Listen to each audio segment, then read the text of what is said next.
Ça marche si je fais ça? Ça marche pas. Ça marche pas. Du coup, c'est un cours que vous voyez qui fait quand même 120 diapos, donc on va aller plus vite que 120 diapos. Pour Marianne, ce sera peut-être pas mal de choses que tu connais déjà. Pour les autres, ce serait intéressant. Pour toi, ça va être pas mal. Donc globalement, la finalité de la respiration, qu'est-ce que c'est? C'est comme ce qui est sur la photo, sans surprise. Le principe de l'organisme, c'est qu'il fonctionne avec de l'oxygène, donc il faut lui apporter de l'oxygène et il faut éliminer son métabolique, donc il faut lui éliminer son CO2. Il n'y a rien de plus que ça, c'est la finalité de la respiration. Pour ça, ça va devenir un peu plus compliqué, puisqu'on passe de la ventilation dans le poumon, il y a de la diffusion alvéolo-capillaire, du transport de l'O2, on va voir tout ça en détail, et on va vers la respiration cellulaire.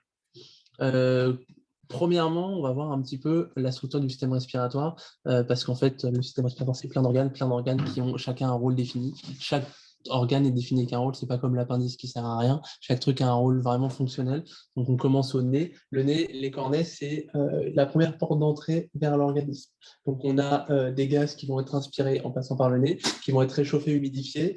C'est un espace mort, ça ne participe pas aux échanges gazeux, ça fait partie donc de l'espace mort anatomique, mais ça a une vraie fonction parce que toutes les particules de plus de 5 microns, elles vont être retenues dans des petits naseaux, même pour ceux qui ont des gros nez, c'est bloqué derrière, au niveau des cornets, et ça ne participe pas aux échanges gazeux, ça l'humidifie, ça réchauffe de l'air et ça évite que les voies aériennes soient agressées par un air qui est forcément froid, qui est pas humidifié. Ça, on va y revenir un petit peu plus tard. Lorsqu'on passe en arrière des cornes, en arrière du nez, on a le pharynx, en arrière de la bouche, du coup, qui est divisé en trois. Le naso-l'oropharynx, c'est donc ce qui est en contact avec, c'est la muqueuse qui est en contact avec l'extérieur. C'est le pharynx, on peut le voir comme la première ligne de défense vraie de l'organisme, parce qu'on a un nasopharynx qui est formé d'une muqueuse respiratoire, le but étant de faire un espace d'accueil entre guillemets de l'air. L'oropharynx, c'est la muqueuse un peu digestive, le but étant, même principe, de recevoir cette fois-ci du bol alimentaire. Et ensuite, on a un laryngopharynx qui est, on regarde des cordes vocales, on est d'accord, qui est le carrefour et c'est le rôle de protection des voies aériennes. Le pharynx, on le voit sur la diapo, je ne sais pas si vous voyez la souris, en même temps, ce n'est pas très grave, parce qu'il est constitué de formations lymphoïdes. Ces formations lymphoïdes, c'est les amygdales que vous voyez là, qu'elles ne soient pas latines, pharyngées, linguales, peu importe les amygdales, c'est des formations de défense. On peut voir que c'est une première ligne de soldats. Dans toute infection, c'est ça qui va gonfler, parce qu'en fait, ça va se gorger de lymphocytes. En dessous, on passe du laryngopharynx, on arrive à la trachée. La trachée, c'est 12 cm. C'est des cartilages cricothyroïdiens qui sont utiles notamment si on veut faire un trou dedans. Et c'est quelque chose d'assez solide parce qu'on voit bien qu'il est impacté notamment sur la bronche gauche par des vaisseaux avec notamment l'aorte qui passe autour. Et on imagine bien que l'aorte qui a une pression de 140 mm de mercure en systole, ce serait gênant si le truc était mou. Parce que ça pourrait complètement se collaber. Et on en profite pour voir un peu la structure des branches un peu plus inférieures, avec notamment, là c'est faux sur le schéma, hein, la branche droite qui est complètement verticale et la gauche qui est un peu plus horizontale, le but étant que lorsqu'on fait une pneumopathie d'inhalation, ça va à droite. Les trois lobes et deux poumons, ça je ne vous prends pas pour des noms, on n'est pas fou. La circulation du poumon, la circulation elle est double, il y a une circulation nutritive, ça on l'avait déjà vu pour certains, et fonctionnelle. À savoir que la circulation fonctionnelle, c'est quand même quelque chose d'intéressant, c'est la seule circulation du poumon de l'organisme où l'artère présente du sang désoxygéné, la veine présente un sang oxygéné, alors que les veines pulmonaires se jettent dans l'oreille gauche.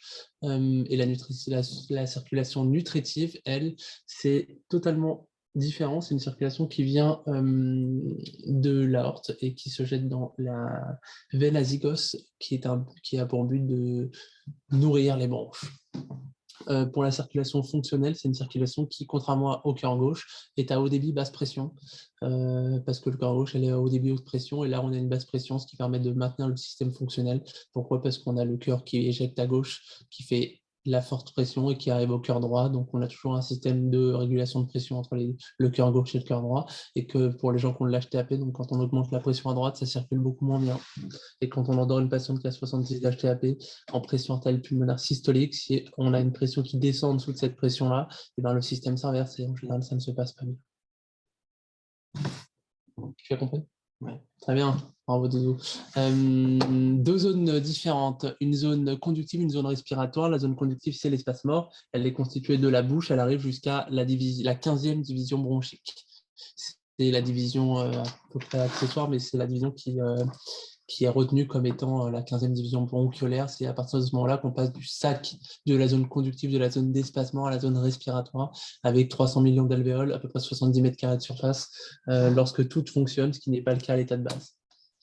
Donc on est là, on a la 15e bronchiole et on arrive à la zone respiratoire. 70 mètres carrés, on avance un petit peu l'anatomie, bon, je ne prends pas pour des mots, on n'est pas fou. Le contrôle de la respiration, là, je pense que c'est quelque chose que moi j'avais revu il n'y a pas si longtemps. Et en fait, c'est un peu comme partout. Hein, on a des mécanorécepteurs, on a des chémorécepteurs, on a des senseurs, ce qu'ils appellent des sensors. On a un contrôle central cérébral qui est dans le tronc cérébral, c'est le pont, c'est un contrôle respiratoire et on a des effecteurs qui vont être au niveau des muscles respiratoires. Ça, c'est le chest de 2000. Hein. Je ne suis pas inventé le tien. Hein. Moi, j'étais quand même né. Vous, non, peut-être pas. Oui.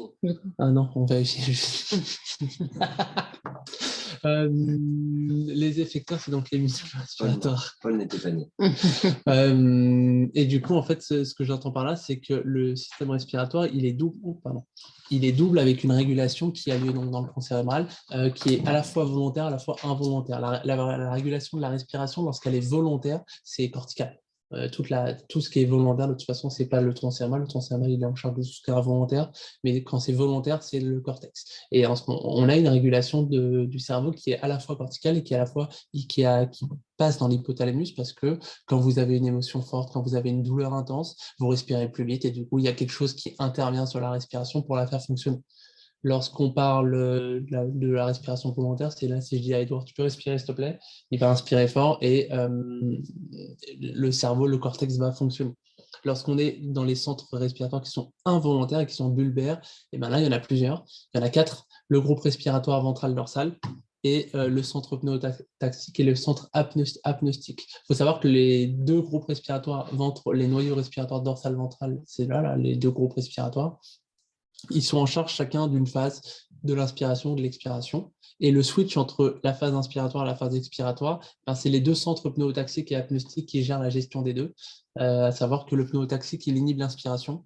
Du coup, globalement, c'est de la merde. Hein. C'est que là, inhibe l'inspiration. Donc, quand l'un s'active, il va inhiber l'inspiration et favoriser le passage à l'expiration. C'est le pneumotaxique. Et l'apneustique, lui, son rôle, c'est globalement de continuer une inspiration. Donc, tant que l'apneustique est majoritaire, tant que le signal il provient majoritairement de l'apneustique, vous inspirez, et dès que le pneumotaxique se réveille, et ben, vous expirez. Et là, il y a encore des choses un peu différentes, à savoir qu'on a un réflexe de ce qu'il appelle le réflexe de Ehrenbroer. C'est un truc assez drôle, c'est globalement, lorsque vous inspirez à fond, au bout d'un moment, vous arrivez à une amplitude complète de la cage thoracique, vous êtes au volume de réserve inspiratoire maximum, et du coup, ça se bloque et vous êtes obligé de passer à une phase expiratoire. Et ça, c'est ce qui est dans votre cage thoracique. Il y a des mécanorécepteurs. Ces mécanorécepteurs vont s'activer lorsque la cage est trop remplie et ils vont favoriser le passage à l'expiration. Ça permet d'éviter d'imploser, ce qui est quand même aussi une bonne idée.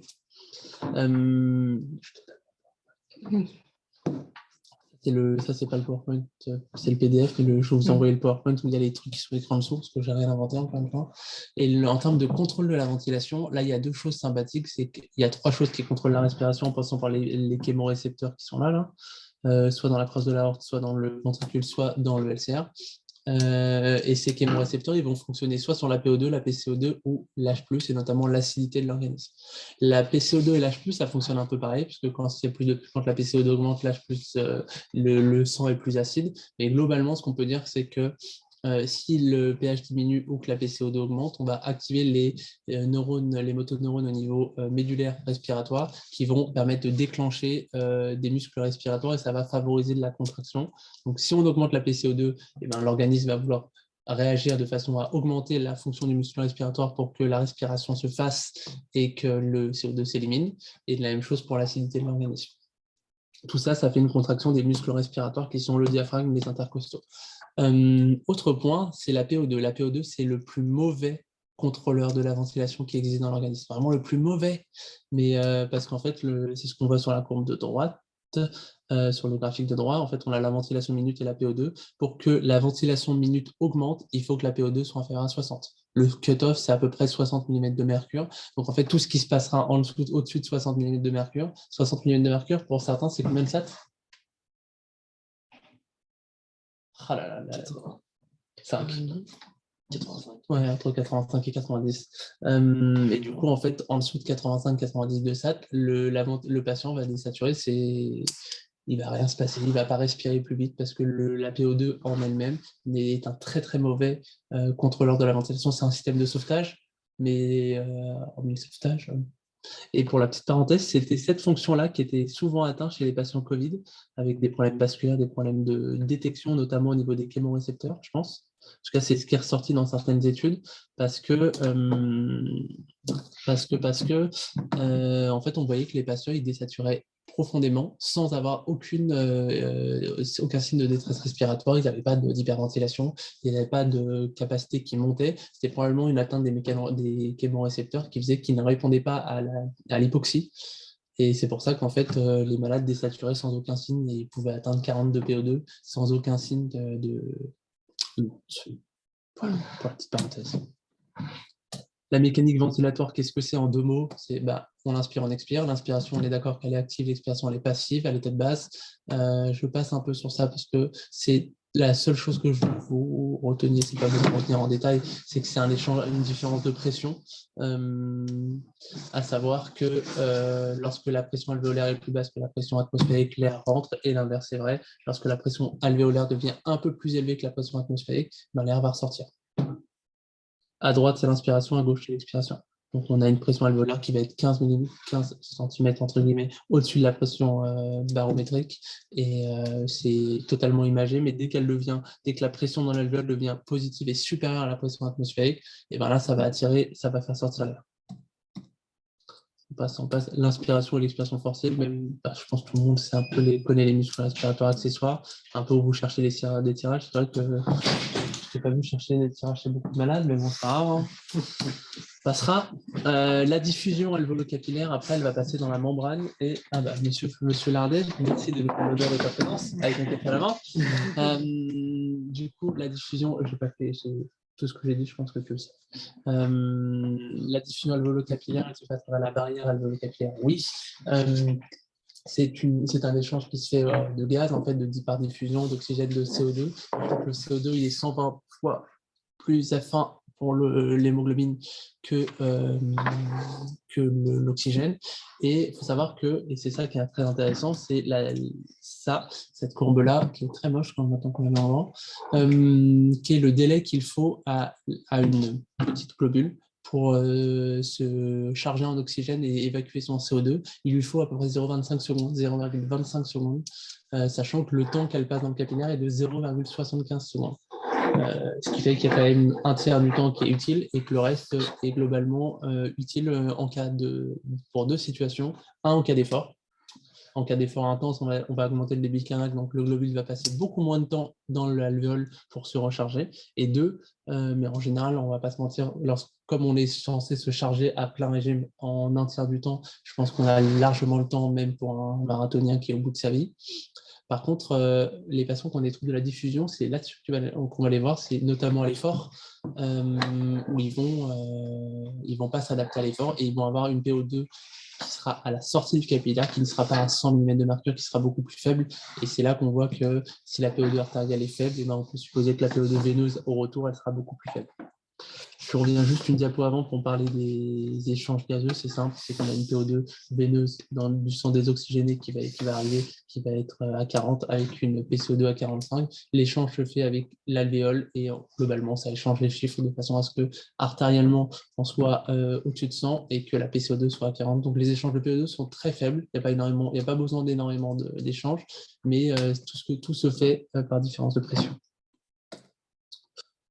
Ça, c'était la petite histoire du quotient respiratoire. Le quotient respiratoire, c'est la quantité d'oxygène qui rentre par minute. Donc, 250 millilitres, c'est ce que vous respirez par minute. Et ce qui sort par minute en CO2, c'est 200. Donc, c'est pour ça qu'on a inventé le quotient respiratoire. C'est la quantité d'oxygène et la quantité de CO2 qui sort en une minute.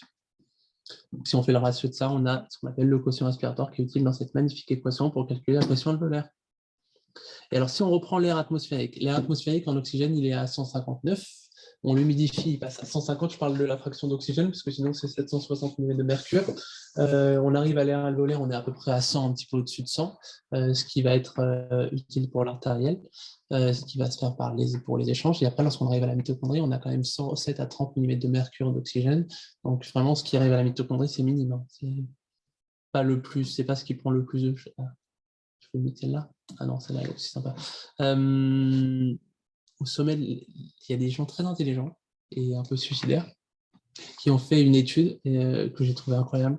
Ils ont mesuré les pressions atmosphériques et notamment la PO2, leur PO2 à différents niveaux d'altitude. Donc au niveau de la mer, on a 760 mm de mercure de pression atmosphérique, une PO2 qui sera à 150-160 mm de mercure avant humidification.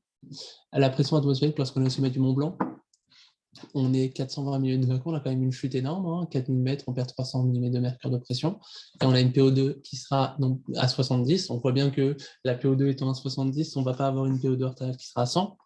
Et là, il y a des gens encore plus suicidaires qui s'appellent les Sherpas, qui sont allés faire la même chose au sommet de l'Everest. Et alors l'étude, je ne sais plus c'est laquelle, mais elle était hyper intéressante. Je ne sais pas si vous en aviez entendu parler en tant qu'interne. Plus jeune, j'entends, certains qui sont vieux, et d'autres en tant que...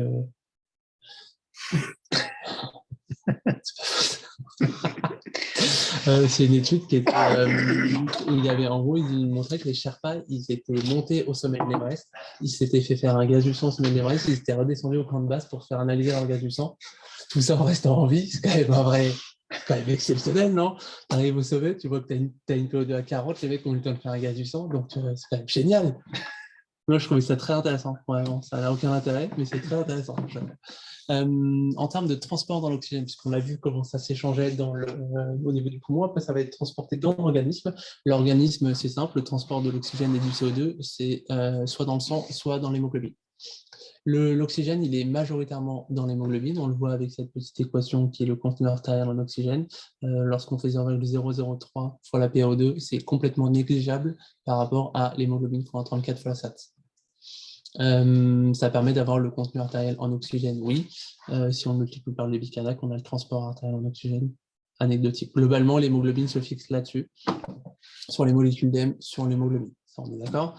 Le CO2, il est majoritairement, lui, sous forme, lié au bicar. C'est un système de tampon. Il est un peu dans le sang, mais et un peu sur l'hémoglobine, bien sûr, parce que c'est notamment ce qui se passe. Je vais vous montrer la diapo, mais on va sauter sur les trucs de Bohr et Haldane, les effets Bohr et Haldane. C'est notamment quand on arrive au niveau du poumon, l'hémoglobine aussi va s'oxygéner et on va avoir un effet globalement qui est un effet Haldane qui va permettre de fixer l'oxygène et de relarguer le CO2, alors que lorsqu'on est au niveau périphérique, le but étant de relarguer l'oxygène et de fixer le CO2. Donc on va avoir la courbe qui va être un peu plus vers la droite pour faciliter la libération de l'oxygène et de faciliter la fixation du CO2. Ça, c'est des trucs qui sont en physio très intéressants, en pratique inutiles.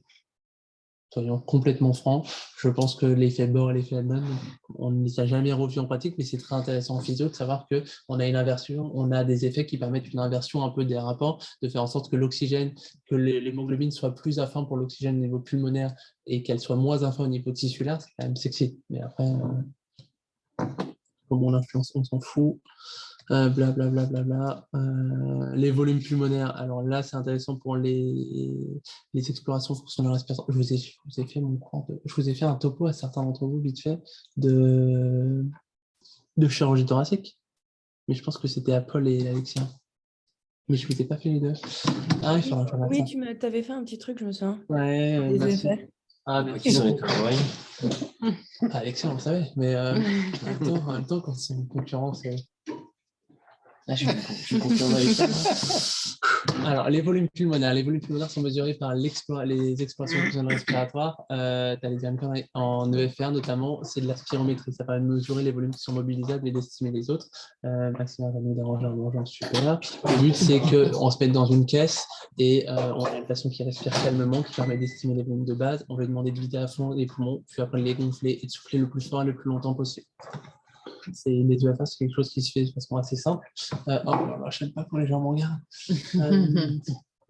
Notamment les différents volumes pulmonaires qui sont mesurés, à savoir, je la coupe plus loin, le volume courant, le VT. On a la capacité résiduelle fonctionnelle qui n'est pas mesurée, on va y revenir. Le volume résiduel, c'est le volume qui reste dans le poumon après l'expiration. C'est la partie, il peut être estimé, il n'est pas mobilisable parce que c'est le volume qui reste dans le poumon après la fin d'une expiration profonde. Le volume d'expiration maximale, c'est le VEMS. Globalement, on inspire fort, on souffle plus fort et on a le volume, le VMS qui apparaît. Et la capacité vitale fonctionnelle, il faut savoir que toutes les capacités, c'est des sommes de volume. Donc, la capacité vitale, c'est le volume de réserve respiratoire. En fait, cette capacité vitale, c'est le volume qui est là entre le volume courant et le volume résiduel, qui permet de, lorsqu'on l'ajoute au volume résiduel de la CRF, c'est le volume de réserve expiratoire, c'est l'expiration profonde. Si on rajoute le volume de réserve inspiratoire, c'est l'inspiration la plus profonde. On a ah là là, je ne suis pas dans le bon sens. Et on ajoute le volume courant, pardon, on a la capacité vitale. Nous, ce qui nous intéresse en chirurgie thoracique, c'est la capacité résiduelle fonctionnelle, oui, légèrement, pourquoi pas, et le VEMS. Et la DLCO, ça c'est un peu à part. La DLCO, ce n'est pas un volume. Là, je vais te donner les sommes des volumes, le même principe, c'est pas très intéressant à connaître par cœur. Le volume courant, vous savez, hein, ils mettent 500 ml. On est d'accord que quand on ventile une mamie de 90 ans, 93 ans, un petit papy de 90 ans qui est commandant dans l'armée de l'air, ben on ne le ventile pas à 500 ml de volume, puisque ça ne se passe pas très bien. Donc, c'est un peu adapté en fonction des millilitres kilos. Ça, c'est un autre courant, autre topo qu'on verra la prochaine fois. Ah, les examens pour évaluer la fonction et l'hématose. J'ai mis ça? Ah oui. Les examens qui permettent d'évaluer la fonction respiratoire. On a les explorations fonctionnelles respiratoires qui permettent d'évaluer la fonction échangeur, la fonction poumon même. La fonction pompe, ça l'évalue aussi un petit peu, mais très modérément, parce qu'en fait, il faudra évaluer le diaphragme, parce que le muscle, c'est ce qui fait la fonction pompe. Ce qu'on va évaluer, nous, c'est les EFR. Le gaz du sang artériel pour évaluer l'hématose, est-ce que ça se fait bien ou pas? La radiographie du thorax, oui, pour avoir une idée si le diaphragme est complètement aplati, le patient est en BPCO et qu'il a des côtes complètement horizontales, un diaphragme complètement plat, ou alors il est complètement obèse morbide, et on a un bit qui aplatit le reste, et un examen clinique pour savoir si le malade est toujours vivant. Oui. Qu'est-ce qu'il dit? Toujours en vie. Oui? Personne ne t'a demandé si tu étais en vie. On dit pour vérifier si le malade est toujours vivant. J'adore. À toi, si tu es toujours vivant. Ah oui, c'est pas Marianne. Et qui parlait? J'avais entendu Ouais. Marianne. Ah, j'adore. T'es toujours en vie, Marianne, merci. Merci. Non, mais c'est très bien de participer parce que c'est mieux que ce qui se passe autour de la table. On parle un peu d'équation du mouvement respiratoire, sachant que je vais en revenir un peu dans les cours sur la ventilation mécanique même. Mais en termes d'équation du mouvement respiratoire, c'est ça. Globalement, on a une courbe en bas. Est-ce que quelqu'un peut me dire... Non, est-ce qu'Alice, ou Doudou, parce que toi tu sais, peut me dire c'est quoi comme mode? Mode en pression, mode en volume? C'est Alice, ça compte. Là? Ouais, en bas. C'est vrai que C'est en mode impression. C'est en impression, là. C'est un mode impression? Non, c'est en volume. Attends, j'ai un... Là, je t'ai mis un gros coup de... La pression est en bas. Le mode, la courbe de pression est en bas. La courbe d'en haut, c'est une courbe de débit. Ok, bon, bah, de pression. Bah, pression en bas. Et volume en haut. C'est un mode en volume. Parce que c'est un... C'est que le volume qui est contrôlé. C'est le volume qui est contrôlé. Ah oui, d'accord. Et ça nous donne que les... Non, ça nous je indique les te pressions. respecte un petit peu quand même. Impression, t'as un plateau. Ah oui, Pression Exactement. constante. Et t'as un débit décélérant. Exactement. ok. Bravo. Moi, je t'avais dit que c'est rare que je fasse le cours à des gens comme lui. Du coup, on a l'équation du mouvement respiratoire, à savoir qu'on a deux types de pression, la pression musculaire, la pression ventilatoire. Et ces deux courbes, la somme des pressions des voies aériennes. Pour la trouver, on va la trouver en associant en fait la pression résistive et la pression élastique. La pression résistive, c'est celle-ci, c'est la pression de résistance des voies aériennes. Et la pression élastique, c'est celle-ci, c'est la pression, entre guillemets, c'est de la compliance. Donc, globalement, quand on mesure une pression, on a la PEP qu'on rajoute, bien sûr, parce que c'est la pression de base, auquel on rajoute la pression résistive, donc le débit fois la résistance. C'est la mesure d'une pression. Pression égale débit fois résistance égale pression sur débit. Et la pression élastique, c'est un volume sur une compliance. Pourquoi? Parce que si je vous parle de compliance, je parle de compliance dans pas longtemps, ouais. Dans un peu longtemps quand même. Ah, quand même. Ah, quand même très longtemps. La compliance, c'est un volume sur une pression. En fait, c'est à quel moment quand je vais modifier la pression d'un centimètre d'eau ou de 2 centimètres d'eau, est-ce que je vais gagner 200, 300 millilitres? C'est une différence de volume sur une différence de pression, et la compliance. Et on revient maintenant, je vais sauter des petites parties, je vous rassure aussi. Et du coup, lorsqu'on a une compliance, c'est un volume sur une pression. Donc, si on a un volume sur une compliance, ça donne une pression. On prend l'équation, on change les petits trucs de place et ça donne un peu les bonnes valeurs. Globalement, on a deux notions dans le poumon. Un, c'est la résistance et deux, c'est la compliance. La résistance, elle intervient surtout dans les voies aériennes haut situées au-dessus de la 15e division bronchique. Pourquoi? Parce que 50% des résistances, c'est dans les voies aériennes haut situées. On a 40%, même, on pourrait même dire que là, j'exagère un petit peu, mais globalement, quand je dis les voies aériennes haut situées, c'est globalement le nez du patient. Le nez est responsable d'une haute résistance dans les voies aériennes supérieures. Après, on a 40% qui arrivent dans le bronchos, dans les voies centrales, dans tout ce qui est avec un débit turbulent. Dès que le débit va être turbulent, ce sera surtout. C'est turbulent, la lumière, oui, c'est turbulent. Et on n'a que 10% des résistances qui ont lieu dans les voies aériennes en dessous de la 15e division bronchique. Donc, c'est un endroit avec une très faible résistance, c'est pas ça qu'on attend. Qu'est-ce qu'il dit?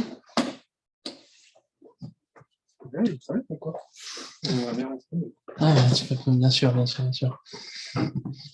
Et du coup, en dessous, ce qu'on arrive à la notion suivante, en dessous de la 15e division bronchique, c'est la zone respiratoire, c'est la zone d'échange. On va parler compliance et résistance.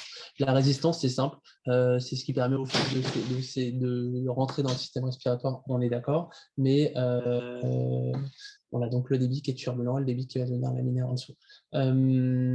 À savoir donc les résistances sont dans les voies aériennes haut situées. Si on va un peu en dessous, la résistance dans les alvéoles est très faible. Et alors comment ça se fait qu'avec une résistance très faible, on a des alvéoles qui ne soient pas collabées? Ça, c'est le principe du surfactant. Et c'est pour ça que les enfants, lorsqu'ils sont tout bébés, tout petits, qui n'ont pas de surfactant des voies aériennes, avec la maladie des membranes hyalines ou n'importe quelle autre maladie, et bien, ils ont des alvéoles qui sont complètement fermées, complètement collabées, parce qu'ils ont une tension de surface. Chaque alvéole est soumise à une tension de surface qui est tellement énorme que s'il n'y a rien qui permet d'éviter que l'alvéole se compresse, elle va se fermer. Et là, globalement, ça devient assez rapidement incompatible avec la vie. Le surfactant, c'est une notion qui a été inventée, qui est très bien, hein. Un beau liquide. C'est un film un peu, si je lis le truc, je vois lipidoprotéique de la membrane alvéolaire, très bien, qui permet globalement d'augmenter la compliance, de favoriser l'ouverture des voies aériennes et qui permet, et ça c'est intéressant, que toutes les alvéoles de taille différente soient soumises à la même pression. Donc, on peut avoir des alvéoles qui sont 2 fois plus grandes, peu importe. La tension de surface, elle va certes changer. Si on a des alvéoles qui sont plus grandes, elle sera un peu plus élevée, plus petite, mais elles seront maintenues ouvertes par le surfactant. Ça va permettre d'augmenter, du coup, la compliance pulmonaire. Et ça, on va y revenir. Parce qu'on va parler de compliance, là, maintenant. La compliance et l'élastance, c'est l'inverse. La compliance, c'est la capacité des poumons à s'étendre. L'élastance, c'est donc l'inverse de la compliance, c'est la capacité du poumon à se rétracter et à revenir à son état de base. Donc, globalement, lorsque vous me parlez d'élastance, on parle de la capacité du poumon à se rétracter. Et on parle d'élastance, c'est la capacité du poumon à s'étendre. Le poumon n'a pas de vocation à s'étendre. Le poumon en lui-même, si on parle que du poumon, c'est une structure qui est vouée à se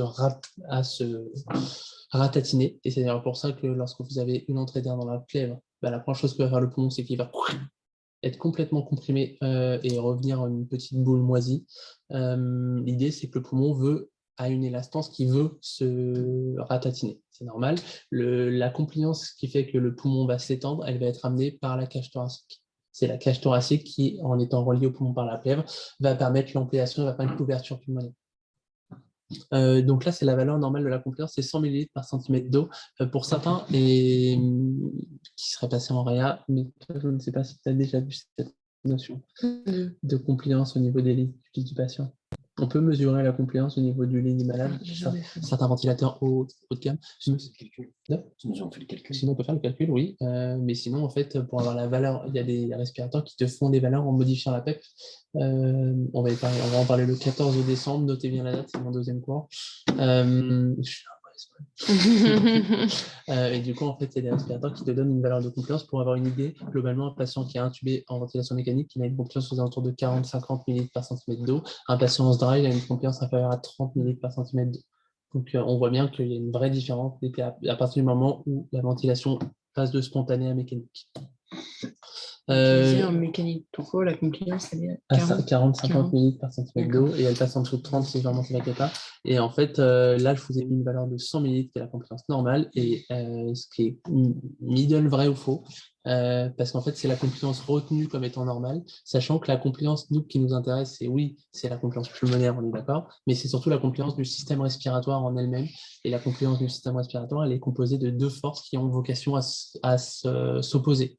La compliance du poumon et la compliance de la cage thoracique. Les deux ne sont, quand vous voyez 200 millilitres pour chacune, en fait, les deux fonctionnent en sens opposé. C'est ça le problème. C'est que la compliance du poumon, elle n'est pas vraiment à 200. Et dans les livres, il y a écrit qu'elle est à 200 millilitres par centimètre d'eau et la même chose pour la compliance pariétale. Globalement, on a deux forces qui sont totalement opposées. En pratique, le calcul sur le respirateur, mais bien sûr, qui est le volume courant, je te vanne, hein, mais le volume courant sur la pression de plateau moins la PEP, il faut toujours supprimer la PEP, parce que si vous faites volume courant sur pression de plateau, vous ne vous affranchissez pas du débit de base. Les facteurs qui l'influencent. Ah tiens, non. La compliance du poney, c'est ballot.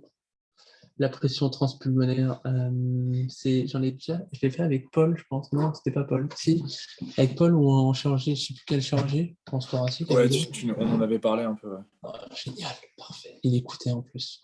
On avait parlé de la pression transpulmonaire. La pression transpulmonaire, c'est la pression alvéolaire moins la pression pleurale. Globalement, quand vous ventilez un patient, il est écrit dans les livres, et là c'est noir sur blanc, vraiment, si vous faites ça, vous êtes banni.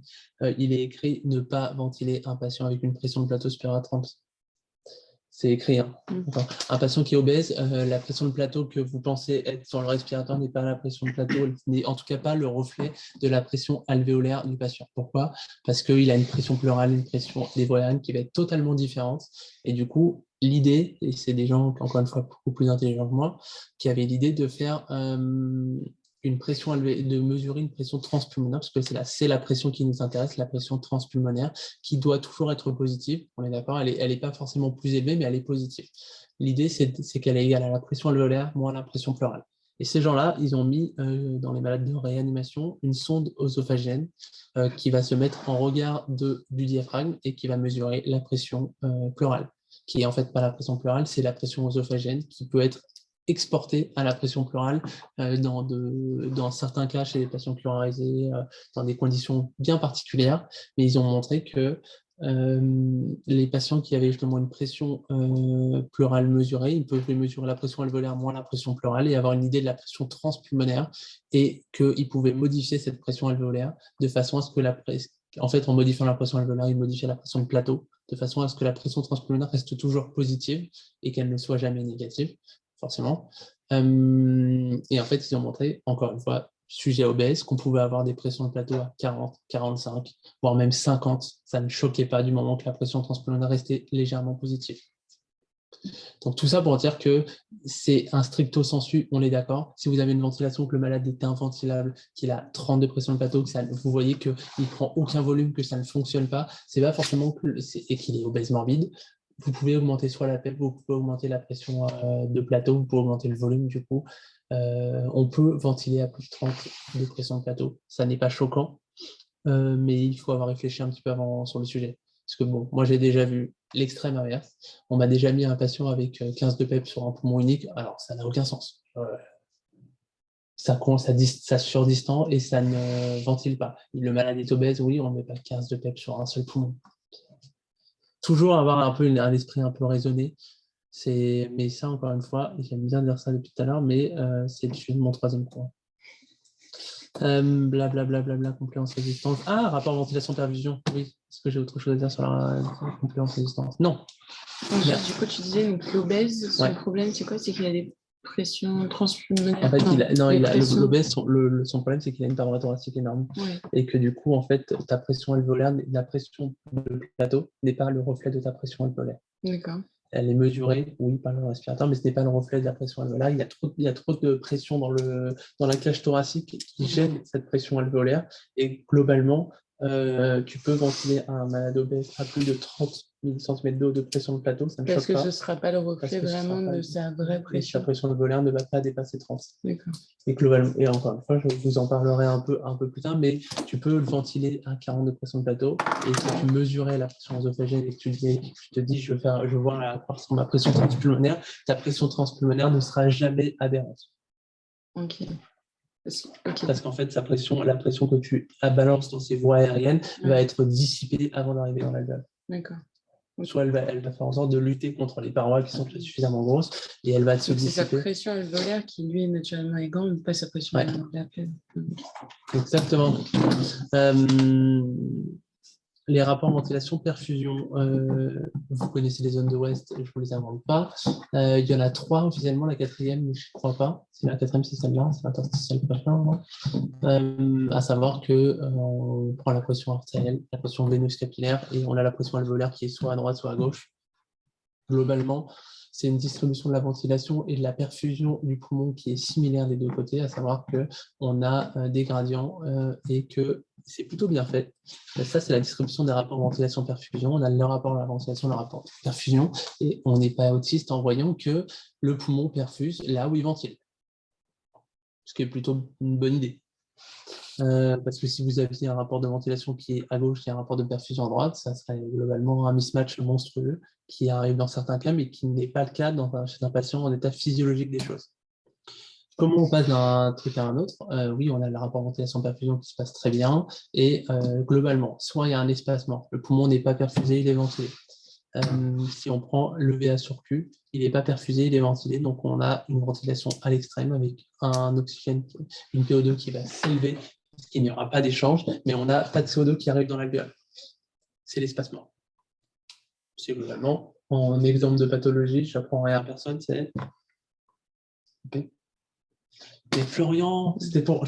Il m'a regardé. Pardon, j'étais dans mes pensées. Ah oui, c'est vrai, il m'écoute plus en fait, le garçon. Si, je t'écoute. Ouais, bien sûr.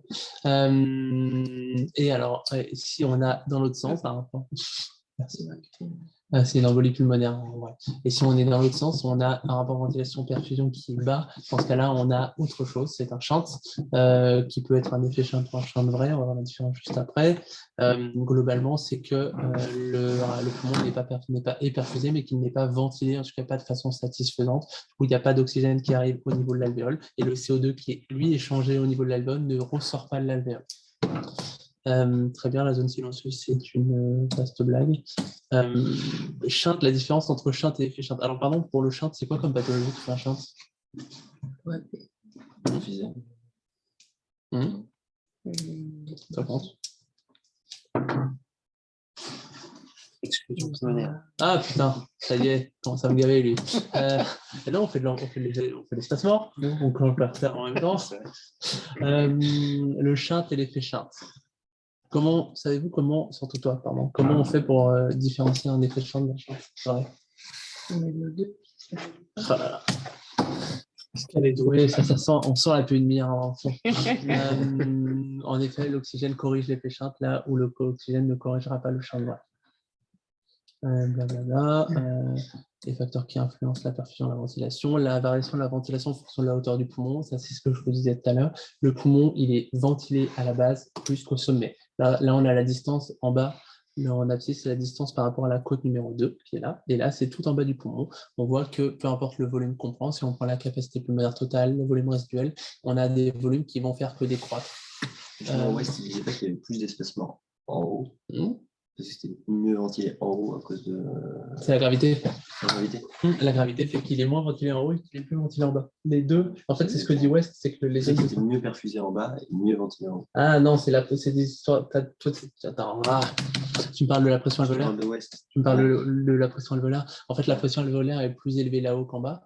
Mais en fait, c'est la pression dans l'alvéole. C'est ce que je te disais tout à l'heure. Oui, dans l'alvéole, tu vas avoir un collapsus. Tu vas avoir un peu plus d'espacement là-haut parce que l'artère sera bloquée. Mais globalement, le rapport ventilation-perfusion, c'est pour ça qu'il faut les prendre avec beaucoup de pincettes. C'est qu'ils sont homogènes dans tout le monde. Donc globalement, tu vas certes, je dis une connerie, dans cette alvéole-là, là, qui est juste ici, là, tu vas avoir une pression alvéolaire qui sera plus élevée parce que tu as un effet espace-mort qui sera compensé avec celle qui sera juste là. Donc Si tu sépares le poumon stricto sensu, oui. Mm. Chez un patient debout, attention, parce que dès que le patient est allongé, on revient à zéro. Mais chez un patient debout, oui, tu vas avoir plus d'espacement là-haut, plus de distension en bas, avec une pression alvéolaire qui sera plus faible, parce que le capillaire sera un peu plus distendu. Mais globalement, les rapports ventilation-perfusion et la répartition, notamment de la ventilation-perfusion dans le poumon, est totalement homogène. Chez un individu physiologique, c'est ces courbes-là. Elles sont vraiment appliquées l'une sur l'autre. Pas de doute là-dessus. Et c'est lorsqu'on rentre dans la pathologie qu'on voit la pathologie. La variation du début pulmonaire, on s'en ouf. La ventilation, c'est ce que je vous disais. On a une ventilation qui va être un peu plus aux bases, mieux aux bases, parce que le volume courant sera réparti aux bases, et plus il monte, plus ça va être compliqué pour monter. Et c'est ce qu'on voit là-dessus. Avec les coupes histologiques des poumons, on a des alvéoles qui sont quand même beaucoup plus nombreuses aux bases qu'à l'apex. Les modifications régionales, c'est encore le même diapo pour dire la même chose. Même diapo pour dire la même chose. La répartition des ventilations-perfusion, en fait, on a un ratio qui monte le rapport ventilation-perfusion entre la base et l'apex, parce que c'est ce que je te disais, ça sera plus ventilé à l'apex, mais ça va être homogène au final. Pourquoi? Parce qu'en fait, la ventilation va décroître en fonction de la base et de l'apex. Il est plus ventilé à la base qu'à l'apex, mais il va être beaucoup moins, la perfusion va décroître beaucoup plus vite que la ventilation ne décroît. Est-ce que ça te parle? Ouais. Tu me dis, hein? Si. Tout le monde? Ouais. Tu me dis, hein? Un autre cher, la même chose. Les 4 étiologies de l'hypoxémie, ça ce sera le début de mon prochain cours, mais comme ça, je finis là-dessus. Les 4 étiologies de l'hypoxémie, lorsque vous avez un patient qui fait une hypoxémie en USC, surtout, ça peut être intéressant. Il faut éliminer, ça peut être que ces 4 causes-là. Il n'y a que ça qui cause une hypoxémie en physiologie respiratoire, en pathologie respiratoire. On diminue la PiO2. Je ne pense pas que l'USC étant le sommet de l'Everest, ça ne risque pas d'arriver. Vous pouvez déjà la baser, ça n'arrive pas. Vous ne pouvez pas diminuer la PiO2, ou alors vraiment, il y a un truc que je n'ai pas compris dans la pression des chambres d'USC. On a le coussin dans sa bouche. Voilà, oui, ça. On m'a dit que tu ne devais pas le dire. Soit il y a là, on arrive dans l'hypoventilation alvéolaire centrale périphérique. Je passe volontairement à celle-là. Pourquoi? Parce que si le malade, et que si vous connaissez le malade et qu'il n'a pas fait d'AVC au niveau du tronc cérébral et que globalement il n'a pas été endormi il n'y a pas si longtemps et qu'il ne sort pas du bloc, il n'a pas de raison de faire une hypoventilation alvéolaire. On ne fait pas une hypoventilation alvéolaire brutalement comme ça, sauf si on a été imprégné en morphinique, sauf si on est sorti du bloc et qu'on est encore imprégné en morphinique, ou alors on vient de faire un AVC du tronc cérébral et on n'a plus de centre respiratoire qui fonctionne. C'est un peu le début de la fin, ça arrive. Et après, on a l'inadéquation d'un rapport en ventilation-perfusion. Et là, on peut l'éliminer avec un gaz du sang en général ou avec d'autres arguments. Il faut chercher l'effet Charles, l'effet espacement. Si vous regardez vos gaz, si vous faites un gaz du sang en pleine face, c'est pour ça qu'on fait des gaz du sang, parce que le malade désature, c'est qu'on essaie de comprendre un peu ce qui se passe. Globalement, soit il y a des arguments pour que ce soit un effet espacement d'embolie pulmonaire, il n'y a pas d'autre cause que je connais d'effet espacement brutal, ou alors le chirurgien oublie un clip sur l'artère pulmonaire, ou c'est un shunt, effet shunt, et dans ce cas-là, il faut chercher tout ce qui est pneumopathie, tout ce qui est truc à côté. Et alors le dernier qui est anecdotique, le trouble de la diffusion alvéolo-capillaire, c'est une cause d'hypoxémie, mais jamais aiguë. C'est que la barrière alvéolo-capillaire s'est épaissie, qu'il y a de la fibrose et de la connerie, mais globalement, rien qui explique qu'il y ait une hypoxémie aiguë. Ça n'arrive pas de façon aiguë, ça ne peut pas. Ça n'est pas décrit comme ça, c'est décrit dans les pathologies chroniques. Ça, je ne vais pas vous faire un décrit dans cette image parce que je ne maîtrise pas autant.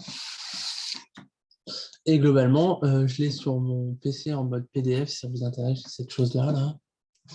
L'Ouest. Ouais, moi aussi. Je peux vous l'envoyer. C'est Olivier qui m'a donné. Il est en anglais par contre. Hein. C'est pas mal. C'est ce que j'avais demandé. Je Je croyais qu'il était en français. Non, il y a la photo en français, mais moi je suis en anglais. Ah. Pour le premier cours, ça va être tout, parce que vraiment, je n'ai pas grand-chose à vous faire de plus. Est-ce que vous avez des questions? Ceux qui sont là-bas, là, loin. Non, c'était super clair. En vrai, merci beaucoup.